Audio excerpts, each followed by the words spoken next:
cream cheese cake mix cookies with homemade cherry chips. Let's see what's cooking. It's time for yoyomax12. Hello everyone. As you know, I am on a little mission to try to find different ways of flavoring your own chips for cookies.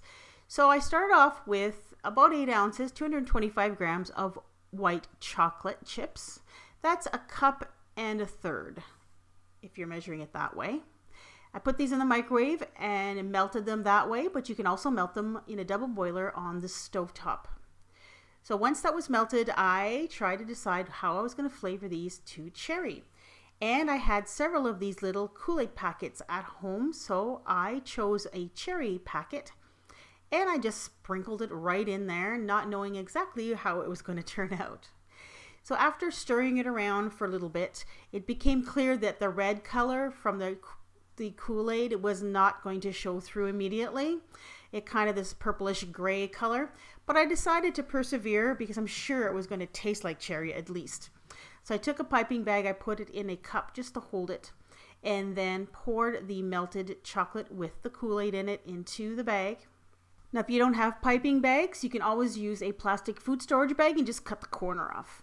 And then I proceeded to pipe out 8 gazillion little chips onto a silicone mat. But you can also do this on some aluminum foil. Then I put them in the refrigerator and allowed them to set. Now for the cookie part, I'm starting off with 8 ounces of cream cheese, 1 teaspoon of vanilla, 1 egg, and 1 package of cake mix. And you can use yellow or white. I used French vanilla in this particular case. Just pour it right in there, and then you're going to start to blend this up. And if it looks a little bit too dry, you can add up to 1/4 cup of milk or water. I added about 1/8 of a cup of milk, and I found that was just about enough. You don't want it to be runny like cake batter. You want it to be fairly thick like cookie batter. Then I added in my cherry chips, gave them a stir, and then once they were incorporated, I used a cookie scoop, but you can also use a tablespoon, and I just put them onto a cookie sheet. They don't spread very much, so you probably just need to leave about 1 inch to 1.5 inches in between them. And then I dampened my fingers with a little bit of water, and I just gently flattened each of those cookie balls down a little bit, and then baked them at 350 degrees for about 10 to 12 minutes until the bottoms are just slightly browned. You don't want to overbake these because they'll get dry. So as you can see, the color of the cookie doesn't change much after baking, but the color of those chips certainly did. They actually got a nice little red color. I was pretty happy with that. Now here's a completed cookie. I'm just going to show you the texture. The cookies are very cake-like, which is not a surprise because we're using a cake mix. They actually remind me of a muffin top.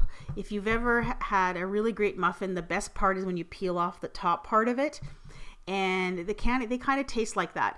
Now these taste a lot like a cherry cheesecake because of those little chips that have been added in.